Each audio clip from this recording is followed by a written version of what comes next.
everyone, and welcome back to Urban Pulse GY, your planning podcast, where we highlight developmental initiatives in Guyana, navigate planning issues, and explore potential solutions.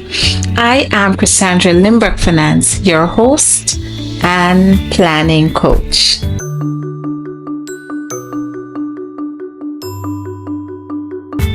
Did you know? Did you know that the Dutch colony in Berbice was established in 1627 by Abraham Ben Pere, a Dutch businessman from Vlissingen, a county in Zeeland which is part of New Zealand?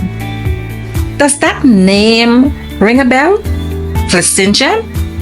So you see where our famous road, Vlissingen Road, in Georgetown got its name.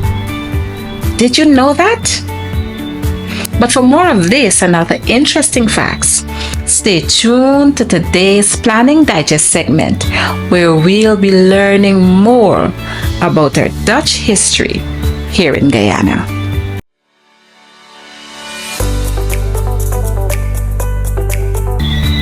In our last planning presentation, we looked at planning theory, and we noted that it's a conceptual framework or blueprint, a model that planners use to guide development in cities, towns, and villages. Further, we examined the Garden City movement by Ebenezer Howard. Today, we'll be looking at von Thünen's model. Von Thünen model was developed by a German economist/farmer in the early 19th century. As a farmer and economist, he made some observations based on the organization of rural land use activities in relation to where the market was located. He argued that the spatial arrangement of agricultural activities around a central or around a market area is primarily determined by the cost of transporting goods from the farm to that market. Thus, in 1896, von Thünen published an article titled The Isolated State. And through his publication, he sought to explain the logical human decision behind how and why people use land the way they do in rural areas. So, to analyze this, he created a theoretical isolated state. He envisioned this state to be self-contained, but with specific conditions. So, he made some assumptions like there is only one market. The soil and climate are the same throughout the region. The land is flat, and the market operates on the perfect competition. Based on these assumptions, von Thünen hypothesized the following. 1. That agricultural activities would organize themselves into a series of concentric zones or rings, moving outward from the central market area. Secondly, hypothesized that the farming in each zone would be determined by maximum profit, which is calculated by considering the market price for the produce, the cost of the produce, and critically, the cost to transport that produce to the market. His third hypothesis was that activities with higher transportation costs relative to their value or perishability would be located closer to the market where land is more expensive. 4. While those with lower transportation costs or those that were less perishable would be located farthest away from the central market area and where land is cheaper. In his fifth hypothesis, he noted that at a particular distance, transportation costs would be so high that it's uneconomical to produce agricultural goods for that central market. So he created this model and he used 4 zones. At the center was the Central Market District, or the CBD. In the first zone of von Thünen's model was the intensive farming, which is a type of agriculture that looks at both crops and animals. However, in terms of crops, they would require large input. Also, it would result in large outputs. In other words, agricultural activities in this zone would require large capital to invest, labor, agrochemical, water, etc. And it would result in higher yield of crops. This zone is closest to the market, so it is dedicated to produce that are highly perishable and those that would have high value and require frequent transportation. So if you think of it, this zone would cater for like vegetables, certain vegetables that are easily spoiled. It will look at dairy products like milk that would spoil very easily, and those activities would happen around this first zone. As it pertains to von Thünen's second zone, it was designated for timber and firewood. While this may seem less relevant today, in von Thünen's time, wood was a critical source of fuel and for building materials. And because it was often transported in bulk, it made transportation costly, necessitating its location being relatively close to the market. It should be noted that whenever this model is applied in our era, in modern day era, this zone is often omitted. Can you guess why? Because over the years, we have moved away from the use of wood as a primary source of fuel, and we have now embraced more sustainable energy options. In von Thünen's third model, it was dedicated to extensive farming, which is really the opposite of intensive farming. In this farming system, only small inputs are required. Less labor, less fertilizer, less capital is required. So this zone is used for crops that are less perishable and easier to store. So why do you think storage is a factor in this zone? If you said because the distance, anything concerning the distance the produce would have to travel to the market, then you're correct. This zone is best suited for produce or products that are able to withstand a long commute to the market without minimizing damage due to spoilage. In the last zone of von Thünen's model, which is the outer zone, it was dedicated for ranching and animal products like livestock farming. It was best suited for this type of farming due to the availability of large land spaces, which would allow for animals to graze. Additionally, another factor that he considered based on his era was that animals can be raised further from the city because they could then be driven to the market on hoofs.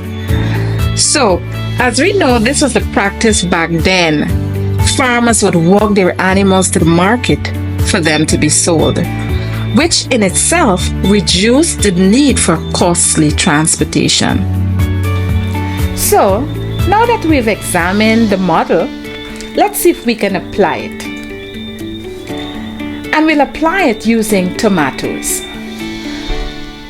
If 1 kg or 2.2 pounds of tomatoes is approximately 1,000 Guyana dollars, remember, it's a perishable good, and it would require some care during transport. So, in which zone would it be located? Yes, in the first zone, where intensive farming is done. as it's better to cultivate perishable goods there. It would minimize losses and maximize profit. Let's consider another example that is applicable to Guyana. Let's say you're an entrepreneur and you're desirous of going into rice production in Guyana. In which zone would you seek to purchase your land to enter into this business? If you said Zone 3, that is correct. That would be most suited because rice farming would be extensive farming. It would not require the care and attention the tomatoes would need. And because it requires lots of land space to cultivate it, it's best to purchase land that is cheaper. And where would you find that cheaper land? Not closer to the central business district, right? So the best place would be within the third zone, which is some distance away from the central business district. Further, because rice is not a perishable good, it can withstand the commute to the market. Are you looking to own your own vehicle? Then check out Janai's Auto Sales and Imports for all your motor vehicle needs. And take advantage of our cash purchases, bank financing, or our rent-to-own options. We're located at Lot 16 Annadale on the east coast of Demerara, or call us on 686-0330. Janai's Auto Sales, making dreams a reality.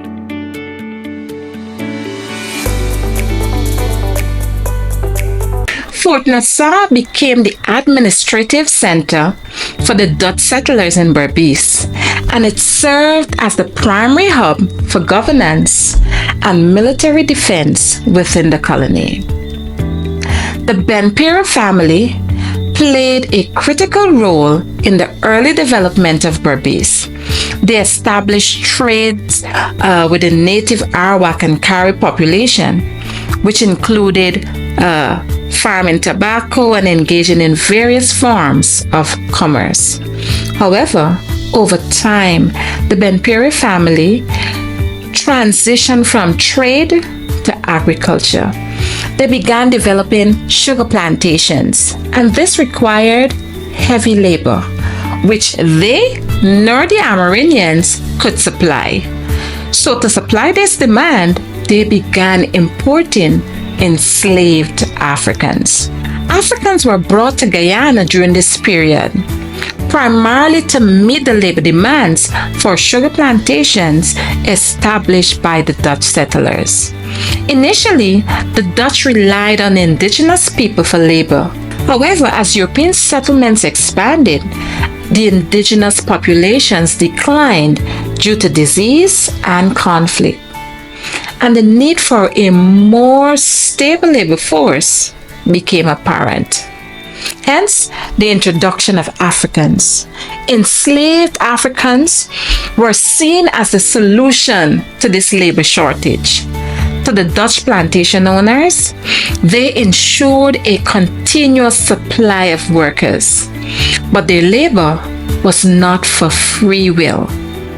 They were trafficked from Africa and forced to work under harsh conditions. The first batch of enslaved Africans were brought to Guyana in the early 17th century, especially around the 1620s period thereabout, and they were brought to work on sugar plantations as part of the Dutch agricultural economy. The demand for labor was driven by this lucrative sugar trade, which required a large workforce for cultivation and processing. Hard labor became the economic model of the Berbice plantation. And by the late 17th century, tensions arose as both enslaved Africans and Amerindians began to resist the Dutch subjugation. The transatlantic slave trade facilitated this process, with European powers transporting millions of enslaved Africans to various colonies in the Americas. In Guyana, this practice continued throughout the 17th and 18th century as sugar production became increasingly central to the colony's economy. By 1807, when Britain abolished the slave trade, there were approximately 100,000 enslaved people in British Guyana, highlighting the significant role that slavery played in shaping the region's demographic and economic landscape. Remember, the Dutch colony in Berbice was established with a focus of trade with the local Amerindian population, and initially it was developed with their assistance before transitioning to plantation agriculture using enslaved labor. There you go, my friends.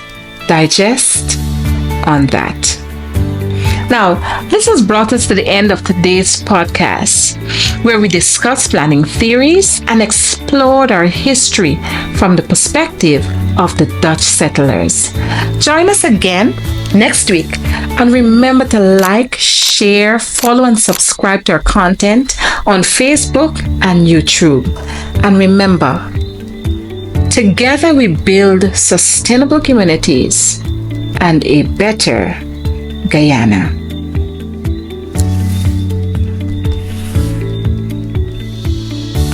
Bye, friends.